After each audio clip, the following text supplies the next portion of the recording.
अस्सलाम वालेकुम, welcome to maths media official. Students, आज हम बात करेंगे commutative law under addition of matrices के बारे में कि क्या commutative law under addition matrices में होल्ड करता है या नहीं। तो जैसे कि स्टूडेंट्स हम जानते हैं कि जो हमारे पास इंटीजर्स होते हैं या रियल नंबर्स होते हैं उनमें कम्यूटेटिव लॉ होल्ड करता है। मीन्स के अगर मैं 2 + 5 करती हूँ तो इसका आंसर क्या आएगा, इसका आंसर आएगा 7, ठीक है। लेकिन अगर मैं 2 की जगह पे 5 लिख दूँ और 5 की जगह पे 2 लिख दूँ, मीन्स के इनकी पोजीशंस को जो है मैं फ्लिप कर दूँ, तो मीन्स के 5 + 2 कर दूँ तो भी जो है इसका आंसर 7 ही आएगा। तो देखिए, आंसर पर कोई असर नहीं पड़ा जब हमने इन नंबर्स की पोजीशंस को चेंज कर दिया। तो इस लॉ को जो है हम कम्यूटेटिव लॉ कहते हैं, ठीक है। कम्यूटेटिव लॉ अंडर एडिशन कहते हैं, ठीक है। Under addition of real numbers कह लें या इंटीजर्स कह दें, ठीक है, इंटीजर्स, ठीक है। तो देखिए स्टूडेंट्स, आज हम देखेंगे कि क्या ये जो लॉ है कम्यूटेटिव लॉ अंडर एडिशन वो इंटीजर्स में या रियल नंबर्स में तो होल्ड करता है, क्या वो मैट्रिसेस में भी होल्ड करता है या नहीं, ठीक है। तो आज हम ये सीखेंगे। तो आए सबसे पहले इसकी जो डेफिनेशन है इस पे गौर करते हैं। Commutative law under addition of matrices.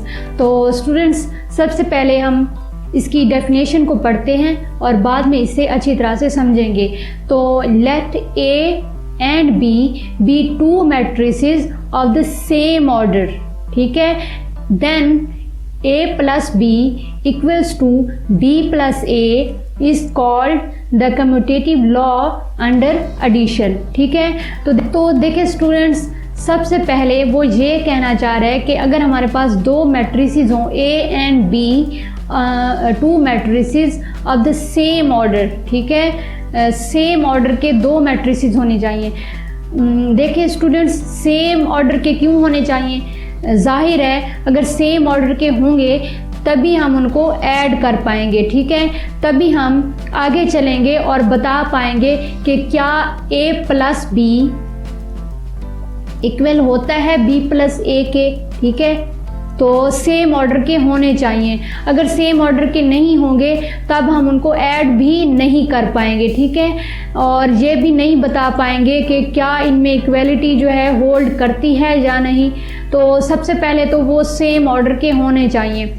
And then a + b = b + a, means के a + b हम करें तो उसका जो आंसर आएगा वो सेम आएगा दोनों केसेस में जब हम b + a भी कर दें। मीन्स कि हम अगर मैट्रिसेस की पोजीशंस को फ्लिप भी करते हैं, ठीक है, तब भी अगर उनका आंसर सेम आता है तो हम ये कहेंगे कि जो commutative law under addition of matrices है वो होल्ड करता है, ठीक है। तो अब हम इसे एग्जाम्पल के थ्रू अच्छी तरह से समझेंगे।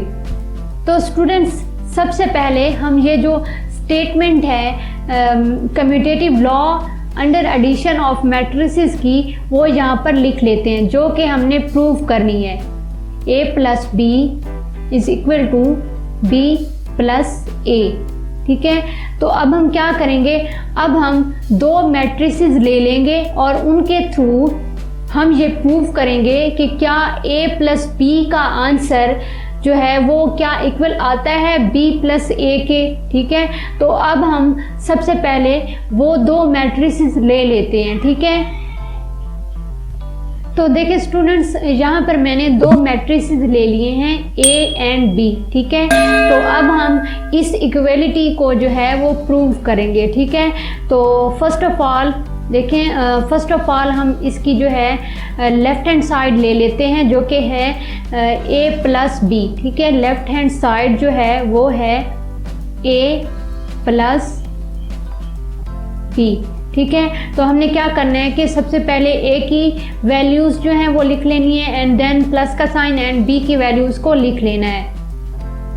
तो देखिए स्टूडेंट्स, अब मैंने a प्लस बी जो है वो लिख लिया, मीन्स के जो वैल्यूज़ हैं वो यहाँ पर मैंने लिख ली हैं। अब हमें जो है ये करना है कि हमने इनकी जो करस्पॉन्डिंग एंट्रीज़ हैं उनको सिंपली ऐड कर देना है, ठीक है।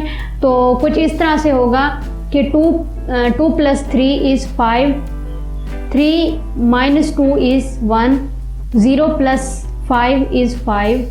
अब इस तरह से सेकंड रो में आ जाते हैं तो 5 + (-1) इज़ 4, 6 + 4 इज़ 10, 1 + 1 इज़ 2।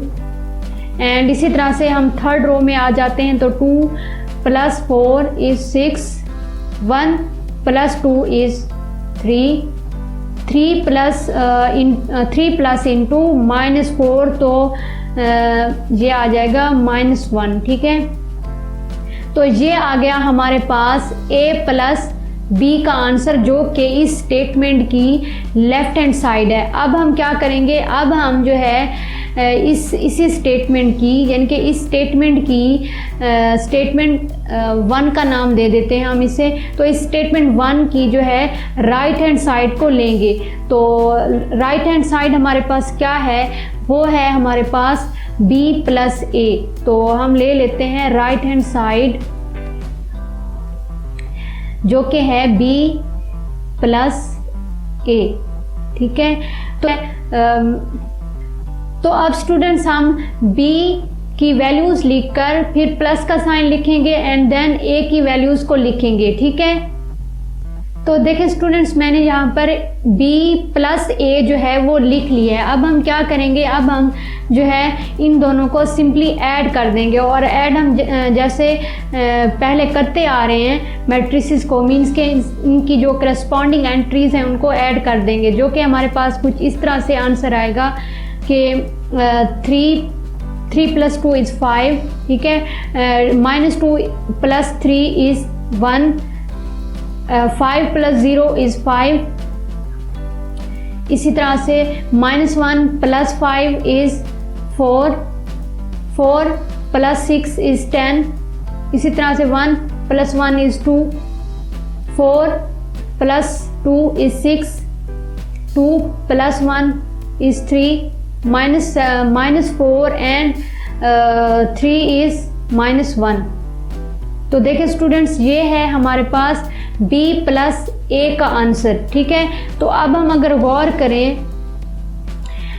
इस मैट्रिक्स पे जो कि हमारे पास आया था a + b का आंसर, ठीक है, और इस मैट्रिक्स पे यानी कि जो हमारे पास आया था b + a का आंसर, तो क्या ये दोनों मैट्रिसेस जो हैं क्या वो इक्वल नहीं हैं?